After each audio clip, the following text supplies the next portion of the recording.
Hello and welcome to CX Today. My name is Charlie. I am the senior editor here, and I'm thrilled today to bring you a discussion about everything UJET, discussing the CCaaS vendor's vision, differentiators, and roadmap. And who better to have that conversation with than UJET's new co-CEO, Vasili Triant. So Vasili, thanks very much for joining me. How are you doing today? I'm doing great, Charlie. Thanks for having me here. It's a beautiful time of year and definitely exciting times going on in our industry as well. Yeah, absolutely, and very exciting times at UJET specifically too. And let's get right into that conversation. And as you kind of take on this new co-CEO role, it'd be great to know kind of what excites you most about UJET's vision for the future. Well, I think that we're at a great inflection point within the industry right now where not only is the cloud contact center applications taking hold in the market and becoming a focal point for many businesses, but also the introduction of AI and generative AI as one of the primary use cases for, those applications, right? So actually within contact centers. So when you look at customers that are looking at where do I apply this technology? Like the number one use case is contact center. So it's really exciting. A lot of things going on in the market. Definitely, everything from the competitive side as well as like the expansion of applications and customer interest, which, my passion's always been in being able to affect our experiences as end users. And it's finally that time where everybody is looking at, us as customers and how we can make those experiences better.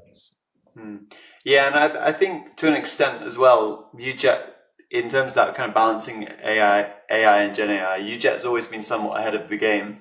I mean, with the design of its CCaaS platform, the ability to sort of blend different modalities with AI to kind of design that and orchestrate that best fit customer journey for every sort of customer intent.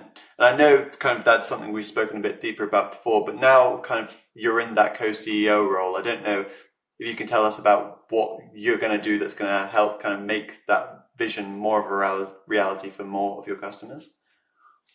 Well, I think the biggest thing around my new role is I'm very active in the direction of both what we're doing within the product, like not actually just running product, but more around how are we expanding our portfolio and what are the other applications that we want to bring into the fold, and then translating that more into the go-to-market vision. So if I really kind of looked at, what we've been a very engineering heavy focused company. Like we build a lot of cool features, a lot of cool things, but now it's time like to get those out to the market, right? And that is like your shift now into more of a go-to-market focused organization, which is everything from the sales teams and where we sell one type of avenue or how we sell each, type of segment of customers. And then also what alliances do we need in the market to really make a lot of those things reality? Because as much as the market is moving towards a kind of one throat to choke, portfolio of applications and end to end, it is still very much like having to have an ecosystem in order to kind of bring those phases about when a customer is looking at that transformation. And so there's a lot of focus that I'm putting on that already within our partnerships as well as our go-to-market teams. Yeah, and I think we've written before actually at Six there a bit about UJET's channel strategy, and I think it's kind of very smart in what you're doing, and kind of maybe not having such as broader focus as many of your rivals, but really focusing on those few partners, those few big partners, really building strong relationships to make sure that you're delivering for them and they're delivering for your customers as well. And I'm sure I can leave a link into that article as well for anybody who wants to delve deeper. But I maybe have given the game away a little bit already on this next question that I have to ask you. But I did want to ask you kind of how UJET kind of already differentiates within the CCaaS space, and talk a little bit about your differentiators too. Yes, I don't know if you can talk to those as well. Yeah, so there's a couple different, well, actually, there's more than a couple. There's a few different, I'll call it differentiators that there are pivotal points when we're talking with customers, right? One of them at the core level, at the foundational level, is we're just built differently. We were built with scale and reliability as really foundational concepts. And so we're able to scale larger and faster and more automated than really anybody else on the market. And then we're more reliable and available, right? And that's really due to how we've structured the software. So when you think about the core components that existed in the on-premise world as you're translating into the cloud world, like those we have as the foundational components. I call these the Achilles heel of our market, but that's one. The second is we, from our inception, had the idea of a single system of record.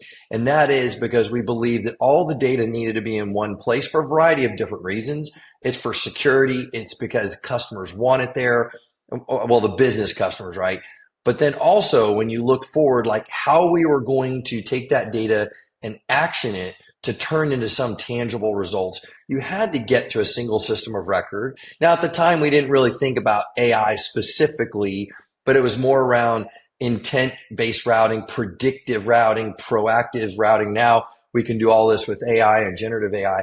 But if you don't have that data in one place, then you're making decisions based on disparate pieces. And so it does become a little bit messy. And that is actually one of the pivotal points when you want to mature in your AI journey as a business. You really need to have that data strategy mapped out. And inherently, like, we don't really make you kind of have decisions on that. We already have a single system of record designed with customers' other data strategies already in place. So there's some really cool things that we just do there out of the box, and it's definitely unique in how we do that. And then the last part is we've thought about AI being embedded into the applications from kind of the beginning. When I call it the beginning, it's really the front end when customers touch a business, through the back end when you're now reporting and trying to, kind of come full circle and understanding what you just did in the actions throughout a day or a week, and then mature your processes from there. And so like when I talk with, folks that implement our technologies or use our technologies, this is the core difference on the market, is that when you're programming flows and things within the applications, the AI and the live agent interaction goes hand in hand. And if you build one without thinking about the other, the bads are it doesn't really flow well together. The goods are it's so integrated that you actually have to build both together. When you look at the market, what happens is everybody's built in kind of bolt-ons, right? You pick an AI strategy and then you bolt it to a contact center. And so you could say that's customer choice, but what you really deliver there out of the end is that you and me as end users touching a business you can feel the unnatural handoff between automation and live agent, or you don't get all the benefits when you think about first contact resolution and data flowing seamlessly between those applications. And so I really think those are the three. I mean, there's a lot of other, we could get into like a lot of knit and niggle features, but I always tell people when you're into knit and niggle features, I mean, that's like, looking at one car versus another and where the air conditioning vents are and, is the shifter on the column or on the floor kind of thing. But those are kind of the core benefits and that really bring tangible results to our customers as well as to you and I as end users. Yeah, again, lots of really great stuff there, Vasili. And I think for me, the point that really sort of stuck with me was especially around that data management piece. I mean, I've been into quite a small contact center which had 4, I think maybe even 5 just data stores before, and just the downsides that had for its agents, and then the knock-on effect for customers, and obviously other metrics, crucial business metrics like average handling time, just from agents having to keep going across these different data stores. And then when you bring in AI over the top of that, having one central data store, I mean, is huge. And so lots of really great stuff within there, though. And also, people watching this may have seen the recent news that UJET recently received a 76 million funding injection. I think it was a Series D from a Series D funding round. I mean, I guess the logical question for me that comes next is kind of where will UJET leverage those funds and sort of innovate, if that makes sense. Yeah, I think there's really 2 things that you would look at, or we would look at, leveraging the funding for. I mean, ultimately our goal is to drive more towards self-sufficiency within the business. But when we look at kind of like where some injections of things we want to do, one is to, increase our go-to-market efforts. So as we talked about before, right, we're really focused on channel partners, both on the UJET business, but also we have a very big focus with our OEM partner with Google. And so we continue to assist and drive a lot of the expansion of that program. And then the second part is around product, right? And that really bifurcates into two pieces. One is investing where we want to build our own kind of IP and things where we feel like we could do some things very different than whether that's gaps of things that don't exist on the market or things where really the technologies need to come into a new age. And so we might continue to enhance or expand our product portfolio there.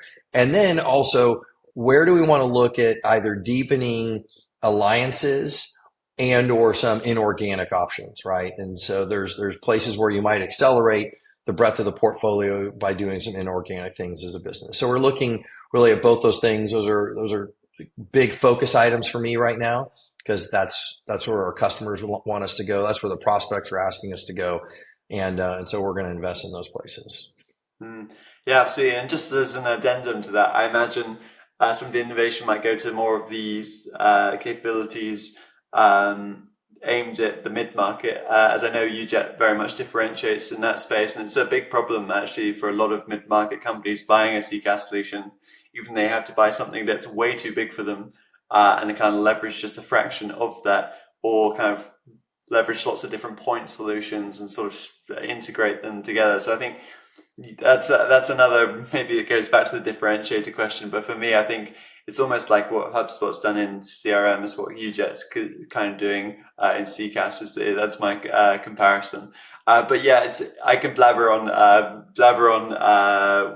for a long time talking about UJET's differentiators, because I think the journey that you're on is fascinating. I'm looking forward to seeing where it goes next. But I think that's a great place to end today's conversation. So thanks very much for joining me today, Vasili. Anytime. Thanks for having me, Charlie. Absolutely. And also thanks to everybody for watching. Bye for now.